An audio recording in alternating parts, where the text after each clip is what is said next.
이것이 너희의 간구와 예수 그리스도의 성령의 도우심으로 나를 구원에 이르게 할 줄 아는 거로 나의 간절한 기대와 소망을 따라 아무 일에든지 부끄러워하지 아니하고 지금도 전과 같이 온전히 담대하여 살든지 죽든지 내 몸에서 그리스도가 존귀하게 되게 하려 하나니 이는 내게 사는 것이 그리스도니 죽는 것도 유익함이라. 그러나 만일 육신으로 사는 이것이 내일의 열매일진데 무엇을 택해야 하는지 나는 알지 못하노라. 내가 그 둘 사이에 끼었으니 차라리 세상을 떠나서 그리스도와 함께 있는 것이 훨씬 더 좋은 일이라 그렇게 하고 싶으나 내가 육신으로 있는 것이 너희를 위하여 더 유익하리라. 내가 살 것과 너희 믿음의 진보와 기쁨을 위하여 너희 무리와 함께 거할 이것을 확실히 아노니 내가 다시 너희와 같이 있으므로 그리스도 예수 안에서 너희 자랑이 나로 말미암아 풍성하게 하려 함이라. 네, 고맙습니다. 우리 가슴에 손을 얹고 우리 신앙을 고백과 함께 말씀을 나누겠습니다. 제가 먼저 고백하겠습니다. 하나님은 나를 사랑하십니다. 나는 그 사랑 안에 있습니다. 하나님은 오늘 나에게 말씀하실 것입니다. 그 말씀에 능력이 있습니다. 그 말씀에 생명이 있습니다. 나의 마음을 하나님께 열겠습니다. 나의 생각을 예수님께 집중하겠습니다. 들은 만큼 변합니다. 들은 만큼 행복해집니다. 오늘 우리가 함께 나눌 말씀은 빌립보서 1장 19절부터 26절까지 말씀입니다. 지난주에 이제 이어서 좀 말씀이 가고 있는데 지난주 말씀을 좀 기억을 해보게 되면은 지금 사도 바울은 감옥에 갇혀 있는 상황에서 글을 쓰고 있습니다. 그런데 한 가지 염려가 있는 것은 갇혀 있는 그 상황이 혹시라도 믿음이 약한 사람들에게 복음이라는 것이 이렇게 무력한 것일까? 라는 마음에 복음에 대해서 회의도 갖게 하고 또는 의심도 갖게 할까봐 조심스러운 마음이 있어서 이제 그가 글을 쓰면서 성도들을 향하여 이렇게 이야기를 합니다. 내가 복음으로 말미암아 갇힌 것이 오히려 복음의 진전을 가져왔다 이러면서 두 가지 증거적인 상황들을 설명해 줍니다. 첫 번째 증거로는 사도 바울의 감옥에 갇힘으로 말미암아 전혀 새로운 사람들을 만날 기회가 주어졌다는 것과 동시에 그들에게 복음을 전했다는 것, 그리고 그들 중에서는 믿는 이들이 생겨나기 시작했다는 사실을 알려줍니다. 사도 바울이 감옥에 갇힘으로 말미암아 전혀 생각지 못했던 사람들을 만나게 된 그들은 누구겠습니까? 사도 바울의 감옥을 지키는 경비병들이었습니다. 이들은 로마 황제의 친위대들이었기 때문에 아주 로마 군사 중에서도 엘리트들이었고 특별히 선발된 사람이었는데 이들이 이제 사도 바울을 통해서 복음을 듣게 되는 정말 기회를 갖게 된 겁니다. 생각지도 못한 일이었지요. 새로운 문화, 새로운 상황들, 새로운 환경 속에서 하나님께서 복음을 전할 수 있는 특별한 기회를 주셨으니까 이것이 얼마나 놀라운 일이냐. 이제 이것이 첫 번째 오히려 갇힘이 복음이 진정이 되었다라고 증거로 사도 바울이 말하고 있는 부분이고, 두 번째는 사도 바울의 갇힘으로 말미암아 오히려 교회에 있는 형제들이 복음에 대해서 더 열심을 갖게 되었다. 이 말씀을 설명하는 것입니다. 그의 갇힘으로 말미암아 교회 성도들에게 복음에 대한 열심이 일어나게 됐습니다. 그러나 물론 복음을 전하는 사람들이 마음을 다 갖지는 않았던 것 같습니다. 어떤 사람들은 선한 마음으로 선한 동기로 우리도 사도 바울과 함께 주의 복음에 함께 참여하자라는 선한 동기로 복음을 전하는 형제들도 있었지만 또 어떤 형제들은 사도 바울에 대한 시기와 질투로 복음을 전하는 사람들도 생겼다 이렇게 기록을 하고 있습니다. 아마도 이들은 평소에 사도 바울을 보면서 그가 교회에서 존경받고 또 교회에서 사랑받는 것을 불편해했던 사람들인 것 같습니다. 그러니까 사도 바울의 감옥에 갇히자 나도 그만큼 할 수 있는 훌륭한 사람이다 이걸 마치 보여주기라고도 하는 것처럼 열심히 복음을 전했던 것입니다. 지금 생각해도 참 별 사람들이 다 했구나 생각이 됩니다만은 이런 건강하지 못한 동기를 가진 사람들에 대해서도 사도 바울은 또 이렇게 이야기를 하고 있습니다. 빌립보서 1장 18절 말씀을 한번 같이 읽어보겠습니다. 시작. 그러면 무엇이냐? 거칠이로 하나 참으로 하나 무슨 방도로 하든지 전파되는 것은 그리스도니 이로써 나는 기뻐하고 또한 기뻐하리라. 정말 사도 바울이 가지고 있는 신앙의 색깔이 무엇인가에 대해서 잘 보여주는 고백입니다. 정말 그는 그리스도 중심적인, 예수 중심적인 가치관, 예수 중심적인 사고관을 가졌던 사람이었습니다. 그의 가치관의 중심에는 자기 자신이 있었던 것도 아니고 세상 사람들이 있었던 것도 아니고 주 예수 그리스도가 그 마음에 딱 자리를 잡고 계셨던 사람이었던 겁니다. 그러다 보니까 그 생각의 흐름이 어떻게 되겠습니까? 나의 자존심이 중요한 것도 아니고 사람들의 평가도 중요한 것도 아니라 주님 보시기에 선한 것이 무엇일까? 주님 보시기에 옳은 것이 무엇일까? 이런 마음을 가지고 딱 사는 사람이 사도 바울이었으니까 여러분 얼마나 정말 부러운 가치관이고 본받고 싶은 내면의 모습입니까? 시편 84편 5절에 이런 말씀이 있습니다. 주께 힘을 얻고 그 마음에 시온의 대로가 있는 자는 복이 있나이다 그랬습니다. 주께 힘을 얻고 그 마음에 시온의 대로가 있는 자가 복이 있다 그랬는데 이 시온의 대로가 뭡니까? 시온의 대로라는 것은 주님의 성전을 향하여 쭉 뻗어있는 넓은 길을 말하는 것입니다. 내면에 이런 시온의 길이 있는 사람들은 어떤 인생을 살겠습니까? 이런 일 저런 일 참 많이 생기고 참 살다 보니까 별일이 다 했구나, 이런 일도 많이 경험하고 많은 것들이 다가온다 할지라도 마음에 큰 길이 반듯하게 뚫어져 있으니까 그런 번잡한 생각들도 금방 바른 생각으로 모아지게 되는 것입니다. 여러분 그런 사람이 복이 있는 것인데 사도 바울이 바로 그런 사람이었습니다. 성도 여러분 주님의 이름으로 축복합니다. 저는 사도 바울 같은 이런 내면이 우리 성도 여러분의 내면이 되기를 주님의 이름으로 소망합니다.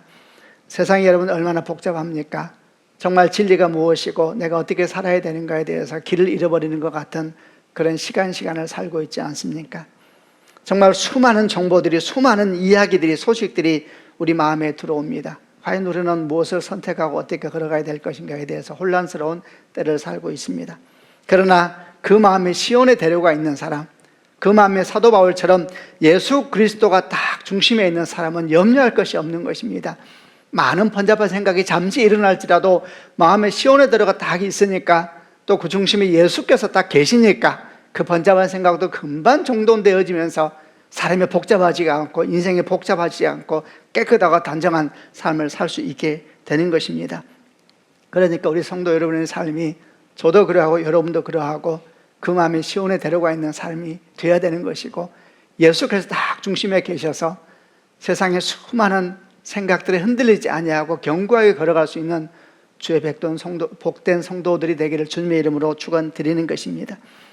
이런 이제 생각 속에서 이렇게 자기에게 일어나는 삶을 바라보는 정말 예수 중심적인 가치관, 이런 사고관을 가진 사도 바울에게서 이제 오늘 우리가 묵상하려고 하는 보석 같은 믿음의 고백들이 나오기 시작합니다.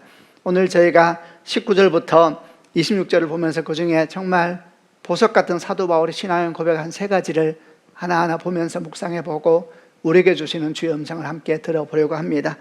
첫 번째, 그의 고백은 19절에 있는 말씀에서 찾아볼 수가 있습니다. 19절을 같이 읽어보겠습니다. 시작. 이것이 너희의 간구와 예수 그리스도의 성령의 도우심으로 나를 구원에 이르게 할 줄 아는 고로 이랬습니다. 이것이 너희의 간구와 예수 그리스도의 성령의 도우심으로 말미암아 나를 구원에 이르게 할 줄 아는 거로. 사도 바울은 이것이 뭘 얘기하면 이것이 교인들 성도들의 기도와 그리고 성령의 도우심으로 나를 구원에 이르게 할 것이다, 이렇게 지금 고백하고 있는 겁니다. 이게 뭡니까? 이건 18절 앞에 바로 앞에 나오는 내용들이죠. 그게 뭐냐면 예수 중심적인 가치관, 예수 중심적인 사고방식, 내면에 예수가 딱 중심에 계시는 그런 삶, 이것이 바로 이것인 것입니다. 바로 그런 모습이 성도들의 기도와 교회를 통하여서 또는 성령의 도우심을 통하여서 우리를 구원에 이르게 할 것이다, 이렇게 고백하고 있는 겁니다.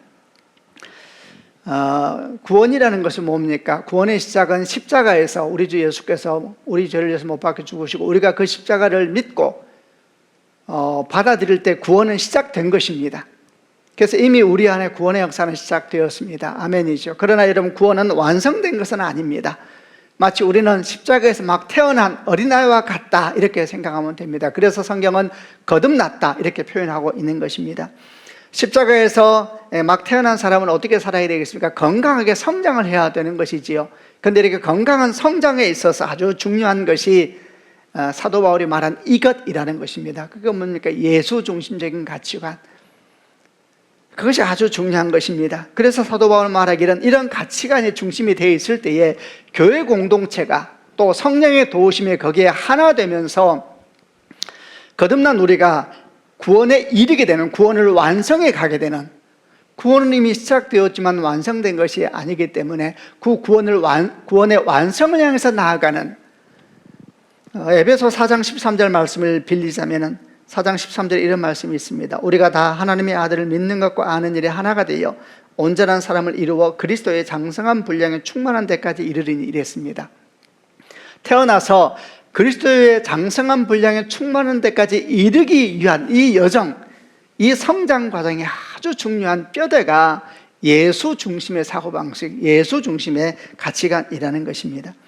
그러므로 여러분, 우리가 십자가에서 예수의 피로 말미암아 거듭났다 할지라도 우리 안에 예수 중심적인 가치관이 중요한 뼈대가 되어 있지만 않으면 어떻게 되겠습니까? 야단이 나는 것입니다.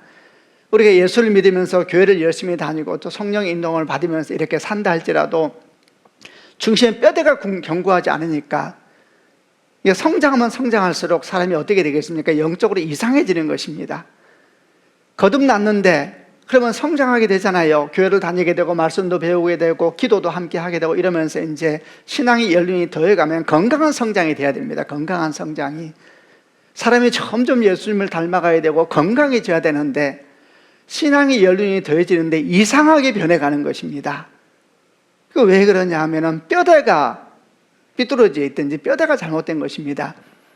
여러분, 사람을 생각하여도 어린아이가 태어나서 건강한 어른으로 성장할 때까지 아주 이 척추 같은 뼈대가 중요하거든요. 이런 뼈가 잘 서 있지 않으면 자라면서 어려워지는 것입니다. 영적으로 똑같은 것입니다.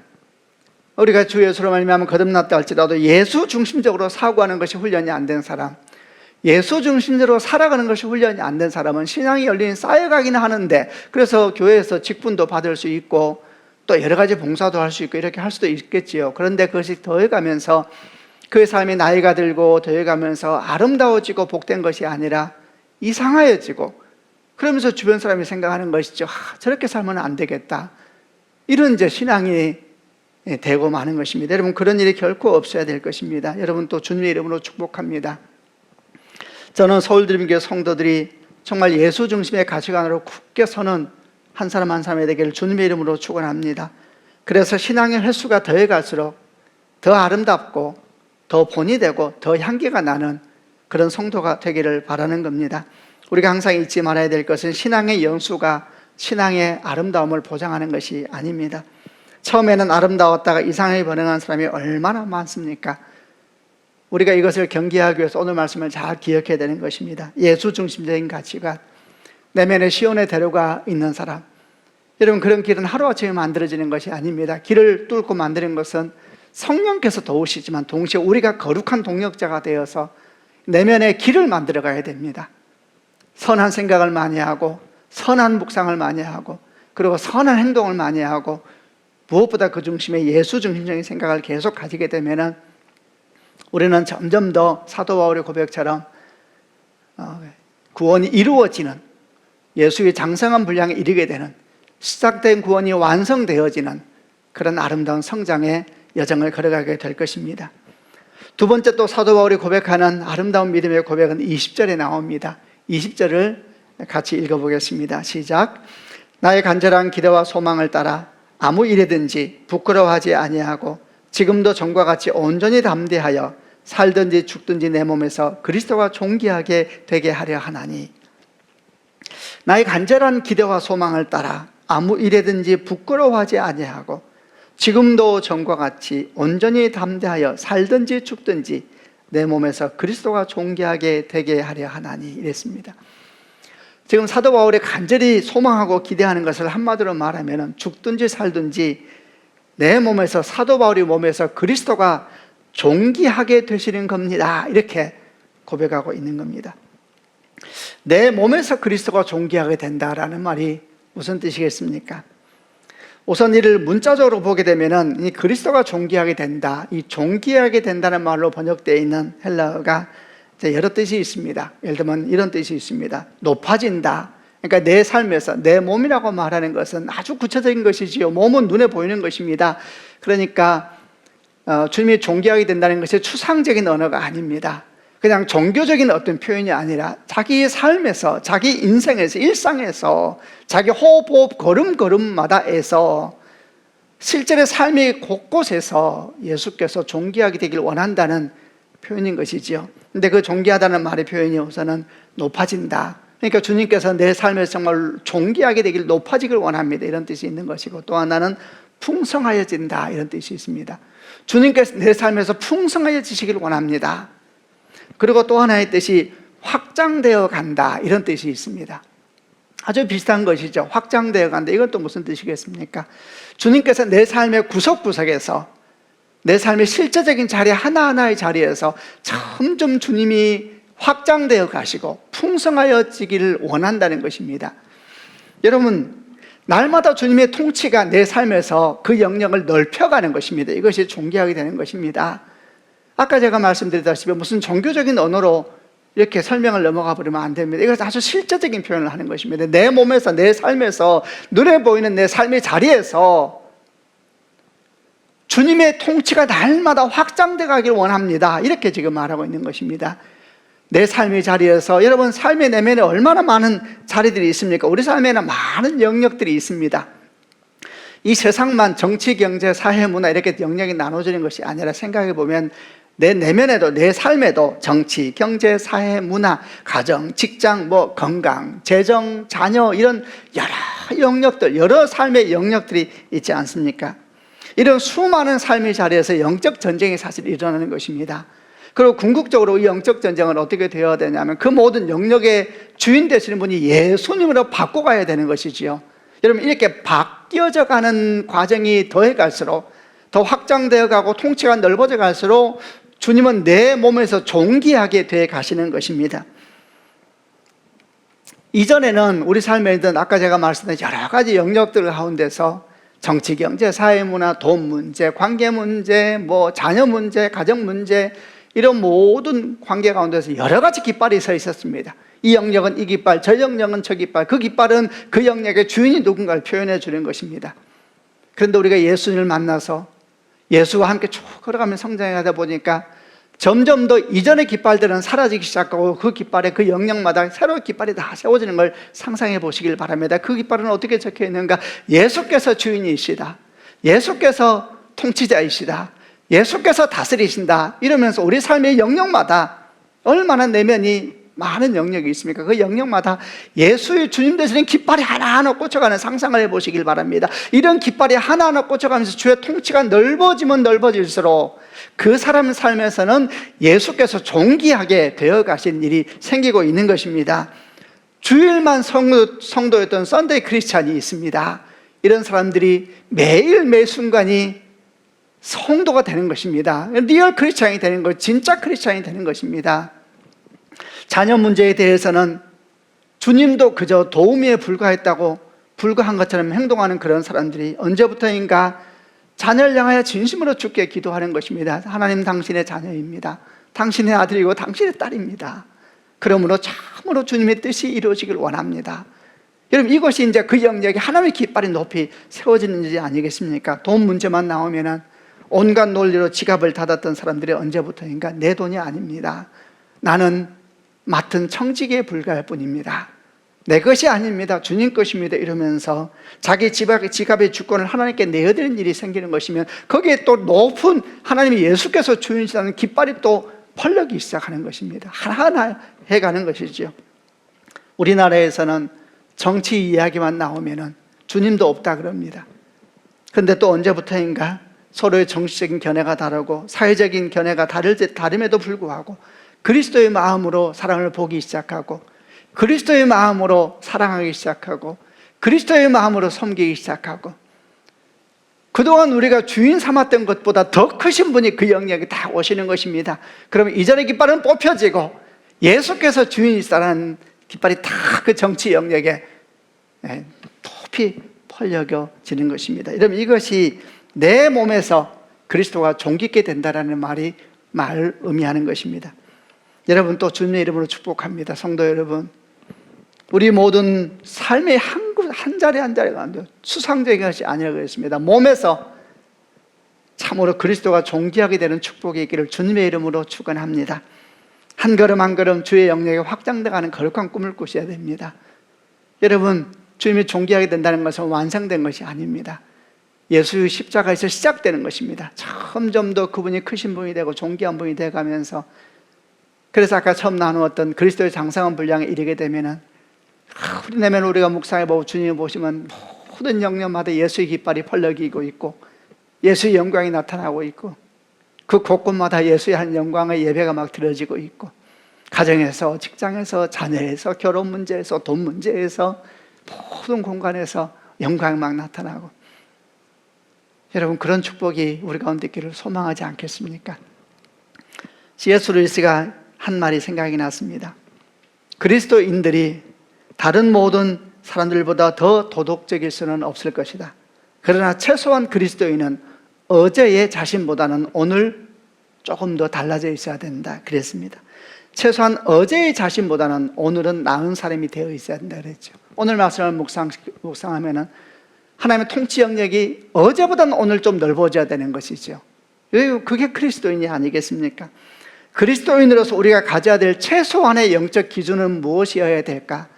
최소한 우리가 가지고 있어야 될 영적인 어떤 생각들, 그런 것은 무엇이어야 될까요? 그것은 나를 향한 주님의 통치가 어제보다는 오늘, 오늘보다는 내일 조금 더 확장되어야 된다는 것이 우리가 가져야 될 아주 기본적인 신앙의 태도가 아니겠습니까? 만약에 어제보다 오늘이, 그리고 오늘보다 내일이 내 삶에서 주님의 통치가 더 확장되지 않고 있다면, 그리고 이 일에 대해서 우리가 진지하게 생각하지 않고 있다면, 어쩌면 우리가 고백하는 믿음이 정말 무엇을 의미하는 것인지 진지하게 돌아봐야 될지도 모르는 것입니다. 이제 세 번째 사도 바울의 고백을 보려고 합니다. 그것은 21절 말씀입니다. 21절을 같이 읽어보겠습니다. 시작. 이는 내게 사는 것이 그리스도니 죽는 것도 유익함이라. 첫 번째 사도 바울은 예수 중심적인 가치관 속에서 그가 했던 고백이 이로써 구원을 이루어가게 된다 이렇게 고백하고, 두 번째는 내 몸에서 그리스도가 존귀게 되기를 원한다 이런 고백을 하더니, 이제 세 번째 21절에서는 정말 이런 고백의 클라이막스를 할 수 있습니다. 이는 내게 사는 것이 그리스도니 죽는 것도 유익함이라. 정말 그 정점에 이른 것입니다. 내게 사는 것이 그리스도니 이렇게 표현하고 있는데, 내게 사는 것이 그리스도니 이 말은 무슨 뜻이냐면 내 삶의 이유는 그리스도입니다 이런 말입니다. 좀 더 직접 표현하면 내 삶은 그리스도입니다 이 표현입니다. 내 삶의 이유는 그리스도입니다.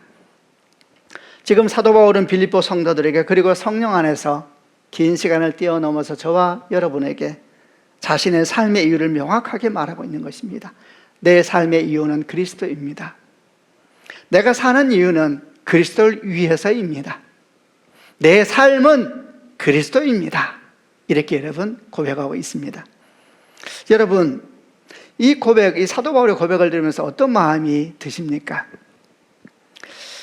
어쩌면 혹시라도 여러분 중에 혹시라도 어떤 분은 생각하기를 무슨 맹신자의 신앙 고백을 듣고 있는 것 같다는 느낌이 들지는 않았습니까? 여러분, 그러나 전혀 그렇지 않습니다. 이 고백을 한 사람이 누구인지 아십니까?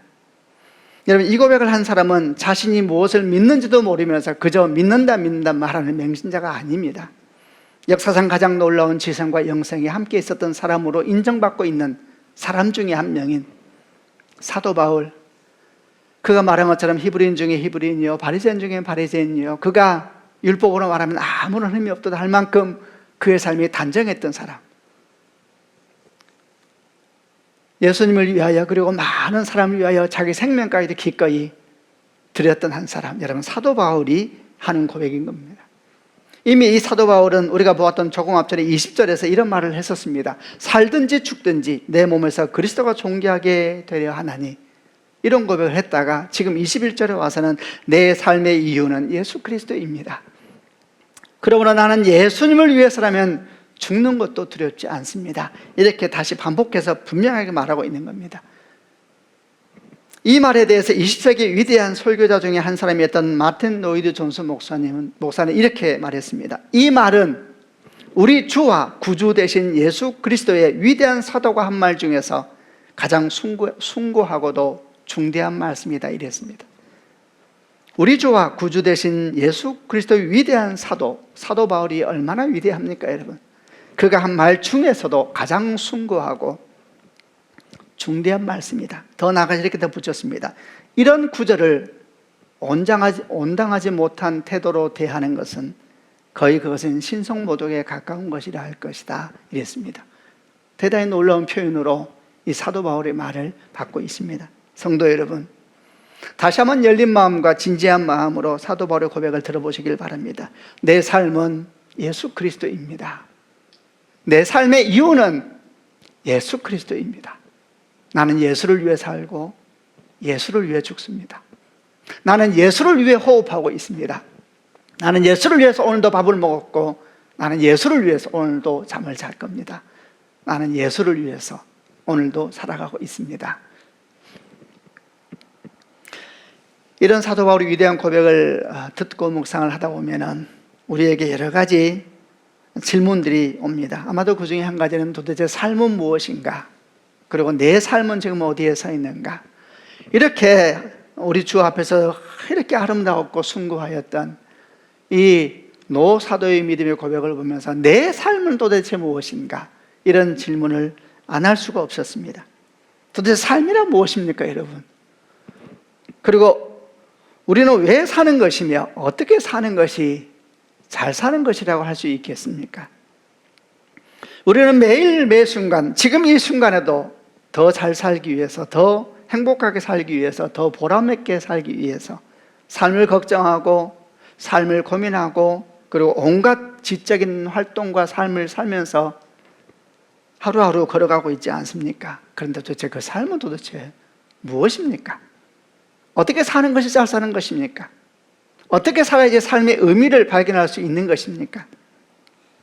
그러나 여러분 사실 대다수의 사람들은 삶의 의미에 대해서 진지하게 생각하지 않습니다.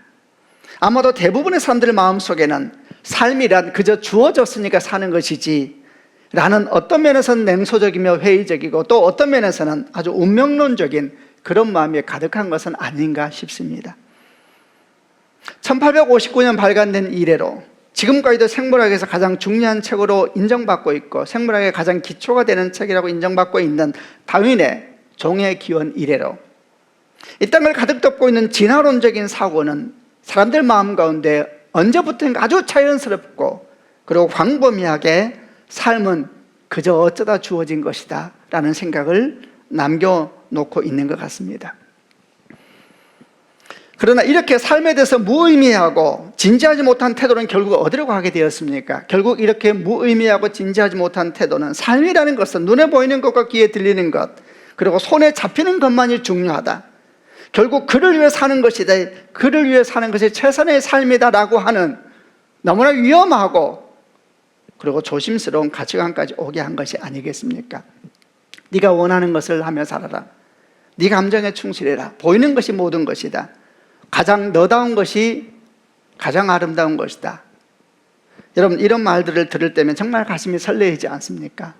가슴이 설레고 때로는 가슴이 시원하기까지 한 것 같습니다. 얼마나 아주 이렇게 자신 있게 선포되는 문장들입니까? 그러나 조금만 다시 생각해 보면 이렇게 무책임한 말이 어디 있는가? 이렇게 무책임한 말이 도대체 어디 있는가 생각이 듭니다. 내가 원하는 대로 하라고? 나는 정말 내가 원하는 건지 뭔지도 모르고 있는데 네 감정에 충실하라고? 하루에도 수없이 변하는 내 감정을 보면서 나조차 상처받고 있는데 그런데 내 감정에 내 인생을 맡기란 이야기인가? 보이는 것이 모든 것이라고 이런 거짓말이 어디 있는가? 가장 너다운 것이 가장 아름다운 것이라고? 도대체 가장 나다운 것이 무엇이길래? 나는 누군지도 모르는데 가장 나다운 것이 가장 아름답다니 이런 허망한 말이 도대체 어디 있는가? 이런 무책임한 인생관에 비해서 어쩌면 조금은 좀 더 진지해 보이는 인생관도 있습니다. 예를 들면 그 중에는 종교적인 인생관도 있지요. 이들에게 삶은 무엇입니까? 끝없는 수행을 통하여서 다른 세계로 나아가는 여정이지요.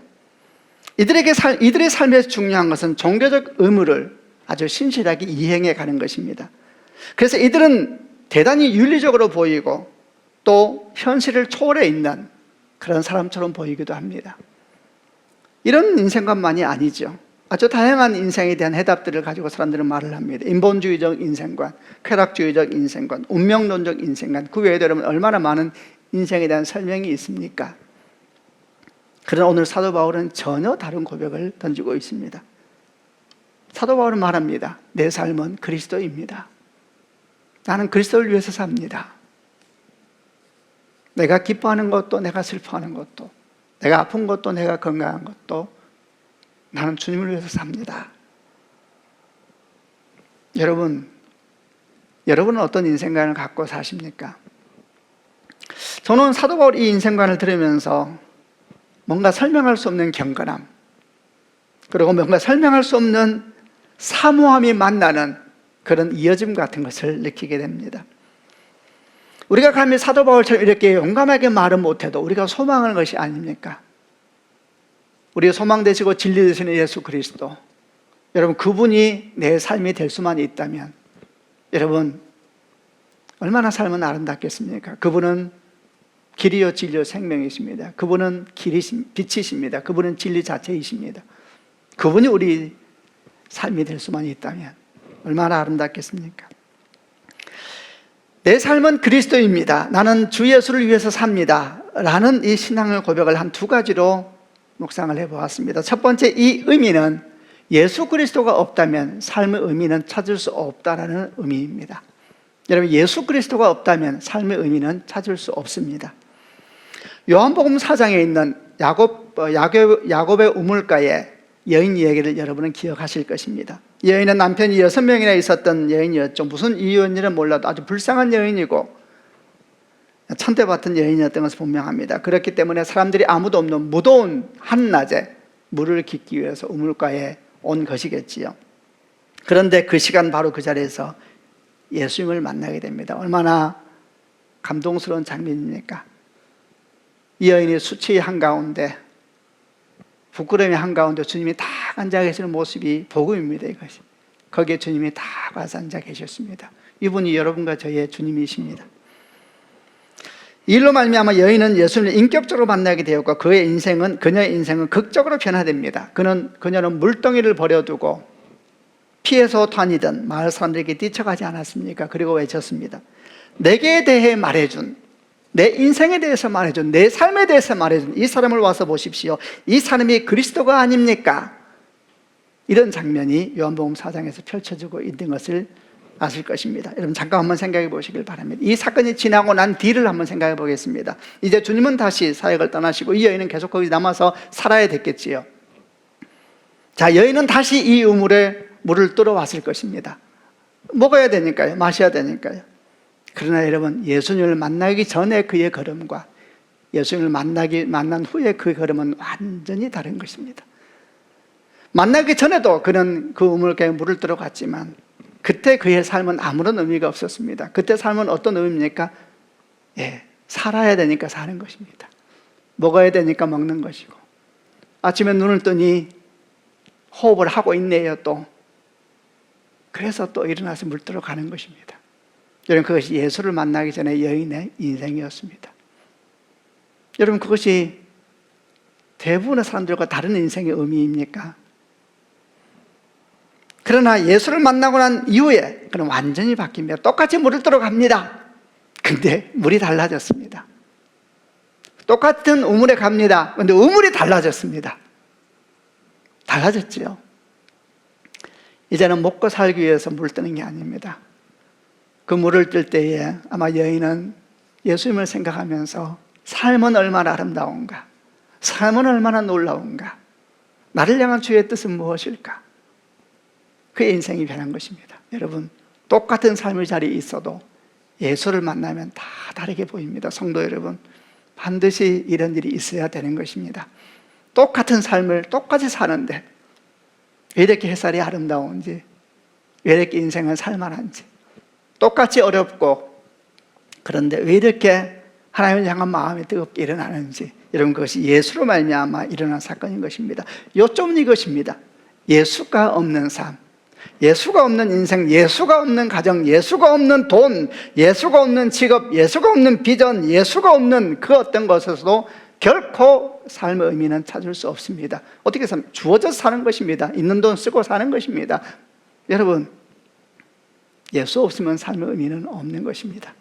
그러나 우리 삶에 예수께서 오시는 순간, 우리 직장에 예수께서 나와 함께 하시고, 내 지갑에 주님께서 함께 하시고, 내 자녀와의 관계 속에 주님이 함께 하시고, 여러분 주님이 함께 하시는 순간 모든 것이 변하는 것입니다. 내 삶은 예수 그리스도이십니다. 첫 번째 의미는 여러분 예수께서 함께 하실 때 삶의 의미가 발견되는 것입니다. 그 예수님이 여러분과 함께 계십니까? 여러분 그래야지 삶은 아름다운 겁니다. 헉헉거리며 살아도 이 코로나가 아주 그냥 주님처럼 행동을 하지요. 그러나 우리 주 예수께서 우리와 함께 계시면은 삶은 버거워도 설명할 수 없는 소망이 우리 가운데 가득 넘칠 줄로 믿습니다. 두 번째, 내 삶은 예수 그리스도이십니다. 나는 예수를 위해 삽니다 라는 말이 의미하는 두 번째 의미는 예수 그리스도가 삶의 의미 그 자체라는 것을 말하는 것입니다. 여러분 예수 그리스도가 삶의 의미 그 자체라는 걸 알아야 됩니다. 다시 한번 요한복음 4장의 우물가 여인을 생각해 보겠습니다. 예수님과 여인의 대화는 우물가의 생수를 넘어서 갑자기 예배에 대한 것으로 바뀌기 시작했습니다. 여인이 갑자기 예수님에게 물은 것입니다. 주여, 내가 보니 선지자입니다. 우리 조상들은 이 산에서 예배하였는데 당신들의 말은 예배할 곳이 예루살렘에 있다 합니다. 그러자 예수께서 말씀하십니다. 예수께서 이르시되 여자여, 내 말을 믿으라. 이 산에서 말고 예루살렘에서 말고 너희가 아버지께 예배할 때가 이르리라. 아버지께 참되게 예배하는 자들은 영과 진리로 예배할 때가 오나니 곧 이때라. 아버지께서는 자기에게 이렇게 예배하는 자들을 찾으시느니라. 25절 여자가 이르되 메시아 곧 그리스도라 하는 이가 오실 줄을 내가 아노니 그가 오시면 모든 것을 우리에게 알려주시리이다. 그러자 예수께서 이런 말씀을 하십니다. 네게 말하는, 너에게 말하고 있는 내가 곧 그니라. 에고 에이미, 내가 곧 그니라. 엄청난 말씀입니다. 내가 곧 그니라. 헬라어로 에고 에이미인데 I am, 내가 곧 그니라. 이 말씀이 성경에 처음 나오는 장면은 출애굽기 3장입니다. 모세가 하나님에게 이스라엘 백성들에게 하나님의 이름을 뭐라고 해야 됩니까? 그러자 하나님께서 I am who I am으로 영어로 번역되어 있죠. 헬라어로 그게 에고 에이미로 번역되는 말입니다. 나는 나다. 내가 바로 그다. 이렇게 말씀하세요. 여러분, 예수님께서 삶의 의미 그 자체이십니다. 요한복음 14장 6절을 보게 되면 내가 곧 길이요 진리요 생명이니 나로 말미암아 죽은 아버지께로 올 자가 없다 그러셨지요. 예수님은 길을 가르쳐 주십니다. 길을 열어주시지요. 길을 함께 걸으시는 분이시죠. 동시에 그분이 길이십니다. 이 사실을 우리가 잘 이해해야 됩니다. 누가복음 24장을 보게 되면 십자가 사건 이후에 예수께서 부활했다라는 믿을 수 없는 소문 속에서도 낙심하여서 엠마오로 내려가는 두 제자가 있었습니다. 그런데 갑자기 주님께서 그들 사이에 들어오시죠. 그리고 긴 시간 대화를 하면서 풀어주시고 가르쳐주시고 함께 식탁 자리까지 앉아 갑자기 사라지신 장면이 나오죠. 주님은 길의 동행자이십니다. 길을 보여주시죠. 동시에 그분이 길이십니다. 여러분, 이 사실을 같이 받아들여야 되는 것입니다. 우리는 예수님과 함께 하는 삶에서 예수님이 계실 때 삶의 의미를 찾을 수 있다 그랬지요. 동시에 예수님의 삶의 의미 그 자체라는 것도 알아야 됩니다. 이걸 모르면 어떻게 되는가? 신앙생활을 통해서만, 어떤 행동을 통해서, 어떤 모습을 통해서만 삶의 의미를 자꾸 찾으려고 하는 것입니다. 전도 몇 명 했는가? 11조는 얼마나 했는가? 교회를 얼마나 다녔는가? 내가 얼마나 많이 섬겼는가? 이런 것을 통해서만 삶의 의미를 찾으려고 하는 실수에 빠지게 되는 것입니다. 그러면 종교인이 되는 것입니다. 그러나 주님과 함께하는 삶에서 의미를 발견할 뿐만 아니라 주님 자신의 의미라는 걸 알게 되면 어떻게 되는가? 때때로 우리가 주님의 이름으로 수고하고 애씀에도 불구하고 그 결과가 우리를 당황스럽게 하고 우리를 놀랍게 하고 우리를 어렵게 할지라도 우리는 놀라지 않는 것입니다.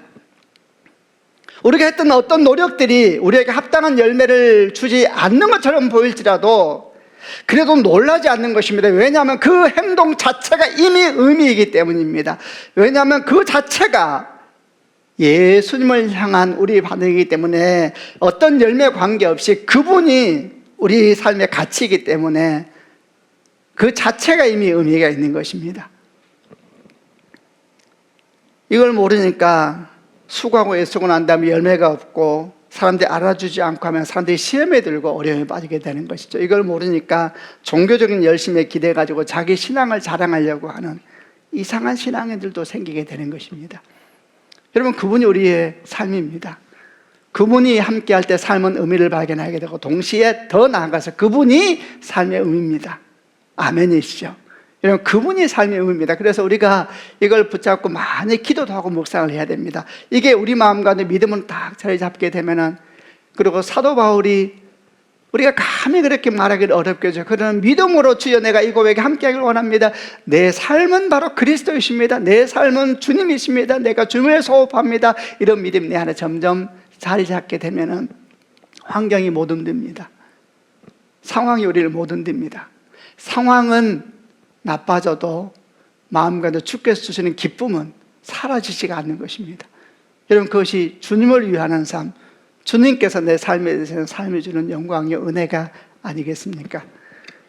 이제 말씀을 마무리해 보겠습니다. 오늘 사도 바울은 예수 중심적인 가치관에서 시작하여서 세 가지 아주 놀라운 신앙 고백을 우리에게 나누었습니다. 첫 번째는 바로 그렇게 예수 중심적인 삶이 우리를 구원에 이르게 한다. 예수님의 장성한 분량에 이르게 한다 그랬습니다. 여러분, 그런 성장이 있기를 주님의 이름으로 축원합니다.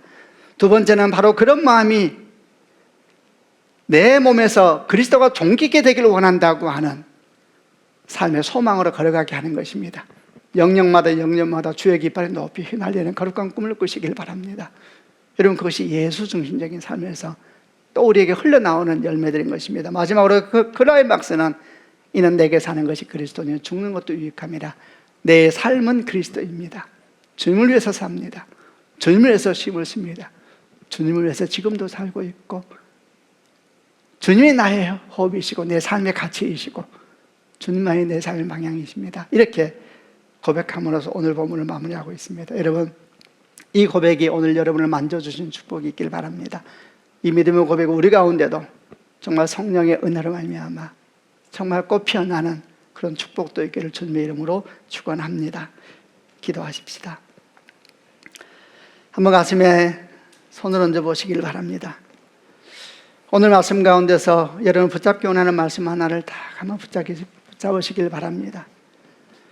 오늘 특별히 세 가지 우리의 믿음의 거룩한 동력자 사도 바울, 정말 바울 사도의 믿음의 고백을 함께 나누었는데